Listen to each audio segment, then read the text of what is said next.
보바로아 하는 여인과 함께 계약 결혼을 했던 프랑스의 유명한 문학가이자 사상가인데, 그 사람이 했던 유명한 말 중에 Life is C라고 하는 말이 있습니다. 인생은 C다.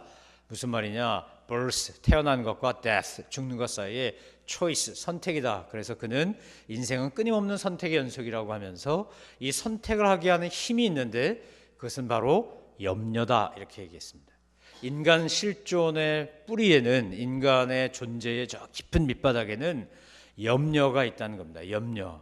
이 염려라고 하는 것이 에너지가 돼서 인간으로 하여금 고민하고 갈등하게 하면서 무언가를 선택하게 하고, 그 선택한 것들이 계속 이어져 온 것이 우리가 말하는 라이프 스토리가 된다라고 그는 이야기했습니다. 굉장히 일리가 있는 얘기 같습니다. 맞는 것 같습니다. 철학적으로 보면 참 타당한 이야기 같습니다. 그런데 신앙적으로 보면 틀린 이야기라는 것을 알 수 있습니다. 20세기를 풍미했던 철학이고 풍조고 사조였고, 많은 사람들이 그런 이야기에 동의했고 따라갔지만, 정말 인생이 선택일까? Life is C일까? 하나님 우리에게 자유의지를 줘서 우리로 하여금 무언가를 선택할 수 있는 능력을 주신 것이면 틀림이 없습니다. 아담과 하와를 창조하실 때부터 에덴 동산에 선악과를 만드시고, 그 선악과를 먹을 것인가 말 것인가를 선택하는 걸 우리에게, 인간에게 기회와 능력을 주셨고, 우리가 자발적으로 하나님의 말씀에 순종할 것이냐 아니면 불순종할 것이냐를 결정하도록, 선택하도록 하신 것은 사실입니다. 하나님의 형상대로 이미지 오브 갓이라고 하는 하나님의 형상대로 지었다라고 말할 때 우리에게 있는 특별한 능력 중에 하나가 바로 이 선택할 수 있는, 고민하고 결정하고 그리고 뭔가를 갈등하다가 선택할 수 있는 능력일 겁니다. 언어 구사 능력과 함께, 웃는 능력과 함께 인간만이 갖고 있는 독특한 능력 중에 하나가 바로 무언가를 결정하고 선택할 수 있다는 겁니다. 그런데 오늘 실존주의 철학자들이 말하는 이 선택의 저 밑바닥에 있는 게 염려라면, 그렇다면 우리가 선택하는 것은 고민하고 갈등하다가 무언가를 결정하는 것에 불과하지 않겠습니까? 성경 우리에게 그렇게 가르치지 않는다는 겁니다. 성경 우리에게 그렇게 말하지 않는다는 거예요. 뭐라고 말합니까? 오늘 본문에서 보니까 4절에 이렇게 말합니다. 자, 4절 다 같이 읽습니다. 시작. 주 안에서 항상 기뻐하십시오. 내가 다시 말합니다. 기뻐하십시오. 주 안에서 항상 염려하십시오. 내가 다시 말합니다. 염려하십시오. 성경 그렇게 말하지 않는다는 거예요. 성경 우리에게 뭐 하라 그런다고요? 기뻐하라고요.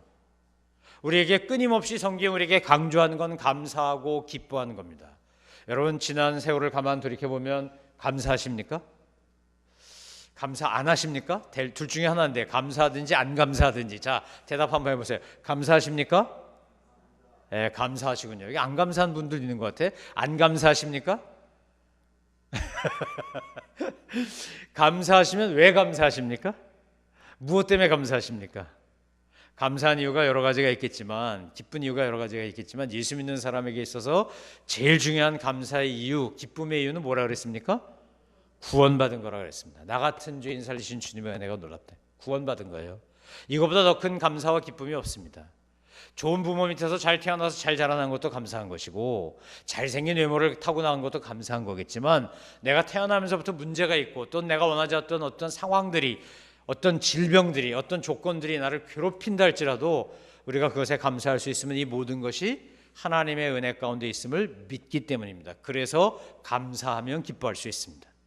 어떻게 기뻐하냐? 감사해야 기뻐합니다. 근데 성경 우리에게 기뻐하라 그럽니다. 항상 기뻐하라, 쉬지 말고 기도하라, 범사에 감사하라. 이는 그리스도 예수 안에서 너희를 향하신 하나님의 뜻이니라. 염려가 우리 인생을 끌고 가는 게 아니고요. 뭐가 우리 인생을 끌고 간다는 겁니까? 기쁨이, 감사가, 기도가. 우리가 이거를 분명히 믿고 알아야 신앙생활을 제대로 할 수 있고 잘할 수 있고 즐겁게 할 수 있습니다. 염려할 거리, 걱정거리가 찾아오나요, 우리한테? 예, 늘 찾아옵니다. 수시로 찾아옵니다. 우리가 원하지 않는 때와 원하지 않는 방법과 원하지 않는 수준으로 찾아옵니다. 제가 이렇게 다치고 싶어서 다쳤겠어요? 이렇게 분목되고 다니고 싶었겠어요? 나 멀쩡하게 다니고 싶었어요? 이런 거 안 하고. 그런데 어느 날 갑자기 넘어져서 다치기도 하고요. 원하지 않는 질병이 찾아오기도 하고요. 내가 원하지 않았던 상황들이 벌어지기도 합니다. 어떤 건 불가항력적으로, 어떤 건 나의 잘못된 욕망과 선택 때문에 찾아옵니다. 그런 모든 것들 속에서 분명하게 성경 우리에게 뭐라고 권면하고 있다고요? 기뻐하라고요. 자, 다시 읽습니다. 4절 시작. 주 안에서 항상 기뻐하십시오. 내가 다시 말합니다. 기뻐하십시오. 여러분 기뻐해도 돼요? 기뻐해도 되고 기뻐 안 해도 되고 우리 그런 사람입니까? 아니면 무조건 기뻐해야 되는 겁니까? 무조건 기뻐해야 됩니다. 예수 믿으면 무조건 기뻐해야 돼요. 기쁨이 안 올라올 때도 어떻게 해야 된다고요? 자, 기쁘자 이러면서 막 기뻐해야 되는 거예요. 누구 때문에? 예수님 때문에. 주님이 주신 은혜 때문에. 아까 보여드린 이면심 선교사님 그 동영상, 그분에 대한 존경과 사랑이 얼마나 지극했으면 기독교 방송이 아니고 SBS라고 하는 일반 민간 방송이, 공영 방송이 그렇게 촬영을 해서 특집으로 내보내겠습니까? 아프리카의 어머니, 우리나라에서 어떤 개신교 1호 아프리카 선교사, 1호 여성 선교사, 30년 가까운 세월을 천혜의 몸으로 그곳에서 사람들을 위하여 헌신하다가 풍토병에 걸려 자기 생을 바친 그 한 여인의 이야기가 얼마나 감동이고 한국인으로서도 자랑이고 그리스도인으로서도 자랑이었으면 그렇게 방송국에서 특집으로 다뤄서 내보내겠냐 이 말이에요. 그 여인의 묘사 앞에서, 그 선교사님의 묘사 앞에서 아까 우시는 거 보셨죠? 이게 누가 시킨다고 우는 겁니까? 나도 모르게 고맙고 그립고 감사하고 미안하고 그래서 눈물이 나오는 겁니다. 여러분, 우리가 건강한 신앙생활을 제대로 잘하고 사순절 기간을 정말 의미 있게 잘 보내면 주님을 생각만 해도 내 마음이 좋거든, 찬송이 저절로 나와야 정상입니다. 안 나오게 하는 사탄의 모든 방해와 회방과 상황들을 여러분 주님의 능력으로, 성령의 능력으로 다 쫓아내시기를 주의 이름으로 축원합니다. 아멘. 여러분, 마음과 생각을 지배하는 어떤 잡생각들, 이상한 것들 성령의 이름으로, 예수 이름으로 다 쫓아내십시오. 나사렛 예수 이름으로 영원히 물러갈지어다 이러고 다 쫓아냈어요. 그런 것들이 우리를 지배하려고 합니다. 사탄이 그런 걸 통해서 우리를 갖고 놀려고 합니다. 매니플레이트 하려고 그래요. 주님은 우리에게 분명히 말씀하셨어요. 어떻게 하라고? 기뻐하라고. 기뻐하라. 항상 기뻐하라고. 우리가 항상 기뻐할 수 없지만 어떻게 해야 된다고요? 주님 항상 기뻐하게 해주세요. 그러려면 누구의 도움이 필요합니까? 성령님의 도움이 필요합니다. 여러분 힘으로 안 됩니다. 우리가 한번 해보려고 해보세요. 되나? 5절은 더 안 됩니다. 기뻐하는 거, 나 스스로 기뻐하는 것도 안 되는데 5절? 이거 더 안 됩니다. 자, 한번 읽어볼까요? 시작. 여러분의 관용을 모든 사람에게 나타내십시오. 주께서 가까이 계십니다. 여러분의 관용을, 여러분의 톨레랑스를 모든 사람에게 나타내라는 거예요. 모든 사람. 어떤 사람이냐? 원수까지 포함한 모든 사람. 여러분, 누군가를 용서해 보셨나요? 특히 내가 미워하거나 싫어하거나 나에게 상처를 주거나 나에게 아픔을 줬던 사람을 진심으로 용서해 보셨나요? 용서한 걸 넘어서 축복해 보셨나요? 관용을 나타내라 이 말은요, 용서하고 축복하라는 말이거든요. 포용하라는 말이거든요. 그럴 수도 있지 그러고 끌어안으라는 거예요. 우리 한국 사람들은 시자 들어가는 거 싫어해서 시금치도 안 먹는다고 누가 그런 농담 만들었는데, 시댁, 시아주버님, 아니 시어머니, 시누이, 특히 한국 여자들은 이 두 종류의 여자를 그렇게 싫어한다면서요? 시어머니와 시누이. 여러분, 진심으로 내게 행했던 못된 짓들이 있는데, 그런데 용서하고 관용을 베풀어 보셨나요? 해본 사람은 알아요. 안 해본 사람은 몰라. 해본 사람은 이게 얼마나 힘든지 알아요. 얼마나 불가능한지 알아. 결국 뭐에 부딪힙니까? 내 힘으로는 안 되는구나, 여기에 부딪힙니다. 내 노력으로는 안 되는구나. 내 의지로는 하는 것처럼 해보려고 막 몸부림치고 하려고 하다가 결국 다시 쓴뿌리가 올라오고 상한 감정이 올라오고 분노가 치밀어 오르고 화가 끓어오르고 복수하고 싶고 원수 갖고 싶고 이런 나쁜 감정이 나를 지배하는구나를 해본 사람은 알아요. 그래서 겸손히 뭐 할 수밖에 없는 겁니까? 하나님의 은혜를, 도우심을 구할 수밖에 없어요. 내 힘으로 안 되니까. 내 노력으로 안 되기 때문에. 여러분, 신앙생활을 시작하는 것이 종착점이 뭔지 아십니까? 난 아무것도 아니구나입니다. 나는 죄인이구나라는 거예요. 사도 바울식으로 하면 내가 죄인 중에 괴수라는 걸 깨달으면 우리 굉장히 높은 영적 경지에 오른 거예요. 뭐 3층 천을 오락내리락하고 이런 거 아무것도 아니고요. 이런 건 정말 중요하지 않아요. 뭐 방언을 하고 통변을 하고 병을 고치고 우린 그러면 우와 막 이러는데 그건 사실 아무것도 아니에요. 사도 바울이 뭐라 그랬습니까? 고린도전서 13장에서 사랑이 없으면 이 모든 거 다 쓰레기다 그랬어요. 아무것도 아니야 이거. 근데 여러분과 제 안에 예수 그리스도의 사랑이 있는가 이 말이에요. 예수 그리스도의 긍휼하심이 우리 안에 있는가 이 말이에요. 왜 멀쩡하게 심리학 공부하고 독일 가서 박사학위 받고 나와서 교수했다 해도 되는 여자가 그러다가 아프리카 케냐에, 그것도 수단하고 이디오피아하고 접경지역 북쪽 쪽 1년에 4번 비 오면 잘 온다고 하는 그런 동네 투르카나에 가가지고 왜 그녀가 자기 인생 전부를 포기하고 모든 공부했던 거 다 포기하고 그곳에서 아프리카의 엄마로, 투르카나 지역의 엄마로 삶을 드리는 겁니까? 그 안에 뭐가 있기 때문에?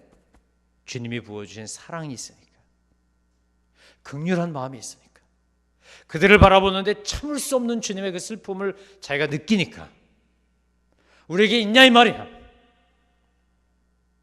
저와 여러분이 정직하게 속을 다 드러내고 까고 보면, 야, 우리가 참 가난하구나, 영적으로 정말 가난하구나, 신앙적으로 아무것도 아니구나, 정죄하고 비판하고 뭐 평가하고 이건 이래서 틀렸고 저건 저래서 틀렸고 어쩌고 저쩌고 왈가불가는 너무나 잘하는데, 우리가 어떤 한 영혼을 품고 어떤 내가 볼 때 문제가 많거나 아픔이 있는 사람을 끌어안고 그를 위하여 눈물 뿌려 기도하는 것은 너무나 없구나, 너무나 못하는구나, 아니 안 하는구나. 우리가 하나님 앞에 정직하게 신앙생활을 하고 정직하게 하나님 앞에 설 때마다 깨닫는 건 뭡니까? 내 안에 사랑 없음이죠. 내 안에 주님의 마음 없음이라고요. 관용은 고사하고 분노와 복수심만 없어도 할렐루야죠. 우리가 정직하게 나 자신을 들여다볼 때 그러지 않습니까? 근데 오늘 성경은 명령하는 겁니다. 이게 사도 바울을 통하여 주님이 명령하시는 거예요. 이건요 권면어가 아니고 명령어예요. 해라 이렇게 하는 거예요. do라고 말하는 거예요. 하라고. 해도 되고 안 해도 되고가 아니라는 거예요. 반드시 해라. have to do. 반드시 하라고요. must do. 하라고 반드시. 성경 우리에게 그렇게 명령하는 거예요. 뭐 하라고요?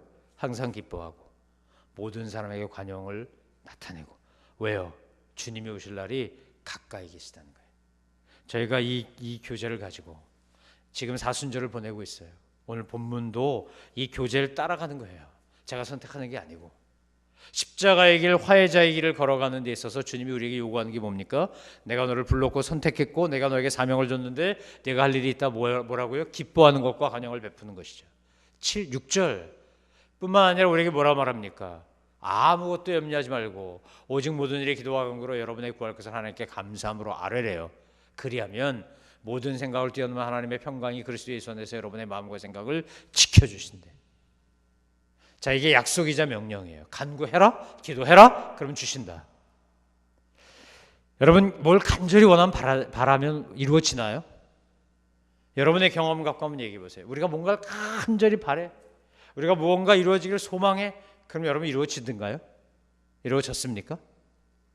이루어진 적이 있다 없다. 나는 이루어진 적이 있다. 손 한번 들어보세요. 예, 내려보시고 나는 이루어진 적이 한 번도 없다. 손 한번 들어보세요. 그럼 뭐야 이건? 간절히 바라본 적이 없는 건가? 그럼 간절히 바라본 적이 없다 나는. 왜 반응이 없어? 오늘 아침에는 나. 자, 내가 뭘가 간절히 바라면 정말 이루어지든가요? 아마 여러분의 삶의 경험에 정직한 고백은 있기도 하고 없기도 하고일 겁니다. 간절히 바랬더니 된 적도 있고 안 된 적도 있고, 그렇죠? 사람들이 얼마나 간절히 바라며 이루어지기를 원했으면, 바라는 것이 이루어지기를 원하는 그 간절한 소원을 알고 그리스 로마 신화에서 만들어낸 이야기 중에 하나가 피그멜리온 이펙트라고 하는 겁니다. 피그멜리온 효과, 로젠탈 이펙트, 로젠탈 효과라고 하는 거죠. 피그멜리온이라는 못생긴 조각가가 있었답니다. 굉장히 못생겼고 아마 얼마나 이상하게 생겼는지 여자들이 별로 안 좋아했대요. 그래서 이 사람이 여자들한테 인기가 없는 거예요. 근데 실력은 기가 막히게 좋은 거지. 로댕 저리 가랄 정도로 좋은 거예요. 그러니까 이 양반이 고민을 하다가 아무도 나를 사랑해 주는 여자가 없으니까 내가 사랑하는 여자, 내가 사랑하고 싶은 여자를 하나 만들까 그래가지고 상아를 가져다가 여자를 탁 만들었답니다. 그리고 그 여자를 끌어안고 뽀뽀하고 입 맞추고 끌어안고 자고 그 죽부인처럼 막 끌어안고 자고 별거 다 하는 거죠. 그러다가 어느 날 이 남자 마음에 소원이 있어요. 간절히 바라는 소원. 그리스 로마 신화에 보면 신들이 사는 곳은 저 그리스의 올림푸스 산 아닙니까? 올림푸스 산에 사는 제우스를 비롯한 신들에게, 그 중에서 사랑의 여신인 아프로디테에게 피그멜리온이 정성을 다하여 제사를 드리면서 기도하기 시작합니다. 제발 이 갈라테이아라고 자기가 이름을 붙인 이 여인이, 이 길라테이아가 이 살아있는 존재가 되게 해달라고 이야기합니다. 길라테이아를 살아있는 존재가 되게 해주십시오. 그렇게 간절히 아프로디테에게 기도를 했더니 아프로디테가 피그멜리온을 불쌍히 여겨가지고 길라테이아를 살아있는 여인으로 만들었다는 겁니다. 이 그리스 로마 신화예요. 믿거나 말거나 그리스 로마 신화. 그런데 피그멜리온 효과라고 합니다. 이걸 내가 무언가를 간절히 바라면 그것이 이루어진다는 거예요. 그런데 그 피그멜리온 효과가 한쪽 손이라면 다른 손에는 로젠탈 효과라는 게 있어서 누군가가 무언가를 간절히 하면 다른 편이 그것에 부응하고 싶어진다.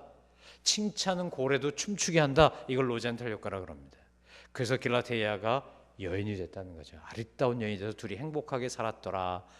뭐 이런 거 있잖아요. 왜 백설공주, 신데렐라 다 그런 거잖아. 행복하게 해피 엔딩, 디 엔드로 끝나는 그런 얘기입니다. 피그멜리온 이펙트, 로젠탈 이펙트. 제가 그리스 로마 신화에서 그 이야기를 읽으면서 이것이 가지고 있는 인간의 소망이 뭘까? 바꿔 말하면 우리는 무언가를 간절히 원하는 것을 이루고 싶어 한다는 거죠. 그런데 우리가 인생을 살아보면 간절히 원했음에도 이루어지지 않은 게 있고 간절히 원했더니 이루어지는 게 있어요.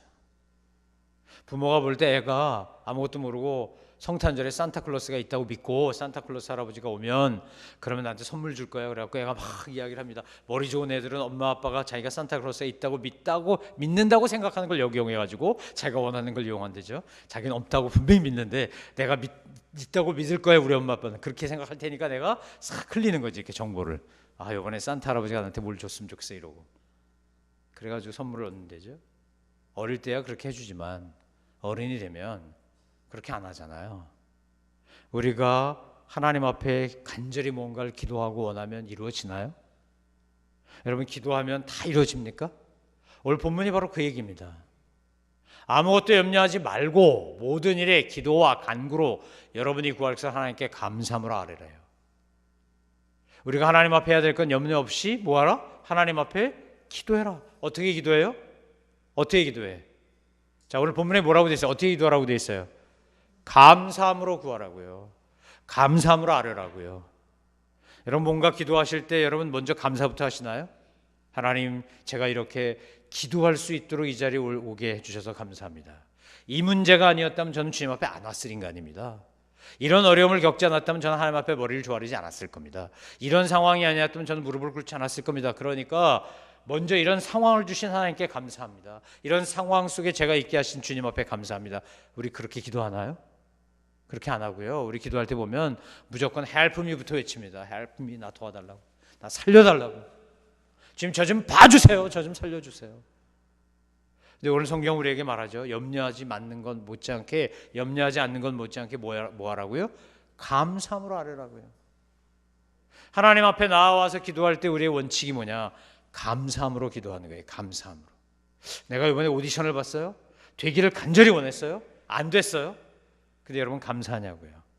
하나님 저는 참 섭섭하지만 인간적으로는 좀 허전하지만 마음이 좀 휑하지만 그렇지만 여기에도 뭔가 숨겨진 하나님의 뜻이 있고 계획이 있고 저를 향하신 주님의 섭리가 있음을 믿고 무조건 감사합니다. 이렇게 기도해 봤냐 이 말이에요. 성경 우리에게 그러라는 거예요. 그래라 하는 거예요. 여러분 말씀을 하나님의 말씀이라고 우리가 성경책 들고 외쳤으면 우리가 이 말씀을 믿어야지요. 하나님의 말씀이니까. 안 믿을 거면 하나님의 말씀입니다, 저는 성경을 믿습니다 하면 안 되죠. 그럼 여러분 위선 떠는 거잖아요. 거짓말하는 거잖아. 매주일 거짓말하는 거잖아 이거. 성경은 하나님의 말씀입니다, 저는 성경을 믿습니다, 성경 말씀대로 살겠습니다, 성경에 약속한 복이 모두 나의 것입니다. 안 믿어 이러셔야죠. 뻥이야 이래야 되는 거예요. 안 믿을 거면 거짓말이야, 내가 사기치는 거야. 제가 성경 들고 여러분과 함께 외치는 이유가 뭘까요? 고백하는 이유가 정말 그렇게 살자는 거예요. 그렇게 믿자는 거야. 그럼 믿으면 그대로 돼야 되는 거잖아요. 하나님 앞에 우리가 감사함으로 아뢰면 하나님이 우리에게 뭐라고 약속했어요? 7절에 다 들어준다 그랬어요. 네가 피그멜리온 효과로 내게 다가오면 난 로젠탈 효과로 갈리라. 네가 그렇게 원하니까 내가 길라테이아가 여자가 착 팔등신 미녀가 돼가지고 너한테 짜잔 하고 나타나리라. 그렇게 말씀하십니까? 그렇게 말씀 안 합니다. 오늘 본문의 7절이 이렇게 말해요. 자 같이 읽습니다. 시작. 그리하면 모든 생각을 뛰어넘는 하나님의 평강이 그리스도 예수 안에서 여러분의 마음과 생각을 지켜주실 것입니다. 내가 그렇게 기도하고 간구하고 감사함으로 아뢰면 네가 기도한 대로 다 들어준다 이렇게 말하지 않아요. 뭐라 그래요? 그리하면 모든 생각을 뛰어넘는 하나님의 평강, 샬롬, 평안이 너의 마음과 생각을 지켜줄 것이다. 인생을 오래 사신 어른들을 만나보면 독백처럼 하는 고백 중에 이런 게 있어요. 그들의 삶의 고백이죠. 살아보니까, 인생을 살아보니까 마음 편한 게 최고예요. 마음 편한 게. 고대광실도 필요 없고요. 진수성찬도 필요 없고요. 그거 다 있어도 마음이 불편하면 거기가 지옥입니다. 그런데 소찬에 보잘것없는 초가집에 살아도 내 마음이 평안하면 거기가 천국이에요. 인생을 사시고 나서 하시는 고백들이죠. 여러분, 하나님이 우리에게 주시는 것은 마음과 생각의 평강이에요. 주 안에 있는 나에게 딴 근심 있으랴 이거예요. 오늘 우리가 부른 찬송 여러분 처음 불러서 낯설었죠? 주 안에 살자, 주 안에 살자. 주 안에 사랑이 있고 주 안에 평안이 있고 주 안에 행복이 있고 주 안에 살자. 주님 안에서 누리는 기쁨과 감사는 이거는 주님만이 주시는 거예요. 우리가 하나님 앞에 감사함으로 아뢰면 그러면 주님 우리에게 평강으로 보답하세요. 평강으로 응답해. 내 상황은 하나도 바뀐 게 없어요. 상황은 달라지지 않았어요. 상황은 똑같아요. 어떻게 보면 더 나빠지기도 해요. 그런데도 주님이 주시는 평안과 주님이 주시는 그 놀라운 샬롬 때문에 내가 감사해, 기뻐요. 그리고 요동하지 않아. 저는 저와 여러분이 오늘 사도 바울을 통해서 우리에게 주님이 명령하신 네 가지 명령, 항상 기뻐해라, 관용을 베풀어라, 그리고 기도해라, 감사해라, 이 네 가지 이것을 실천하면서 십자가의 길을 걸어가며 주님의 은혜를 누리시는 우리 모든 주의 백성들 다 되시기를 주님의 이름으로 축원합니다. 우리 한번 외쳐보겠습니다. 기도 염려 뚝, 염려 뚝. 여러분이 염려가 찾아오면 뭐라 그러고요? 염려 뚝 멈추라고요. 뭐 하기 시작하면 돼요? 그리고 기도하면 돼요. 염려하지 마시고 기도하십시오. 하나님이 여러분에게 평강을 선물해 주실 것입니다. 기도하겠습니다. 하나님 아버지,